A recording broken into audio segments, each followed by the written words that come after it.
हनुमान और सुरसा का संवाद लंका की ओर बढ़ते हुए जब हनुमान जी समुद्र पार कर रहे थे, तब उन्हें एक बड़ी चुनौती का सामना करना पड़ा। ये प्रसंग वाल्मीकि रामायण के सुंदरकांड में मिलता है। हनुमान जी वानरों की सेना के लिए श्री राम की प्रिय सीता माता की खोज कर रहे थे। वे वायुगति से उड़ते हुए लंका की ओर बढ़ रहे थे कि अचानक रास्ते में सुरसा नाम की एक विशाल नागमाता प्रकट हुई। सुरसा देवताओं की माता थी और उन्हें वरदान प्राप्त था कि कोई भी जीव उनके मुख में प्रवेश किए बिना आगे नहीं बढ़ सकता। उन्होंने हनुमान जी को रोक कर कहा, हे वानर, भगवान ब्रह्मा ने मुझे वरदान दिया है कि कोई भी प्राणी मेरे मुख में प्रवेश किए बिना आगे नहीं जा सकता, इसलिए तुम मेरे भोजन बनो। हनुमान जी ने विनम्रता से उत्तर दिया, हे माता, मैं श्री राम का दास हूँ और सीता माता की खोज में लंका जा रहा हूँ। कृपया मुझे जाने दें। जब मैं कार्य पूरा कर लूंगा तब मैं स्वयं आपके मुख में प्रवेश कर जाऊंगा।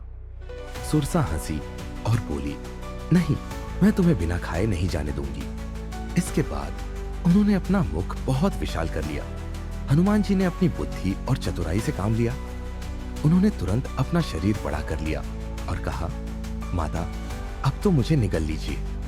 यह देखकर सुरसा ने अपना मुख और बड़ा कर लिया। हनुमान जी ने इसे भी चुनौती के रूप में स्वीकार किया और अपना शरीर और भी विशाल कर लिया।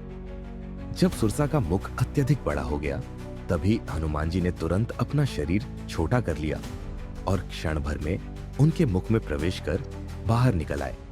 फिर हाथ जोड़कर बोले, हे माता, मैंने आपके वरदान का पालन कर लिया, अब कृपया मुझे जाने दें।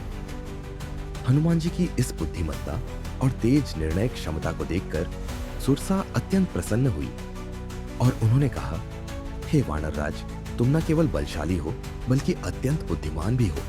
श्री राम का कार्य अवश्य पूरा होगा। जाओ, विजय तुम्हारी होगी। हनुमान जी माता सुरसा को प्रणाम कर शीघ्र ही लंका की ओर बढ़ गए। यह कथा हमें सिखाती है कि केवल बल से नहीं बल्कि बुद्धि से भी बड़ी से बड़ी बाधाओं को पार किया जा सकता है।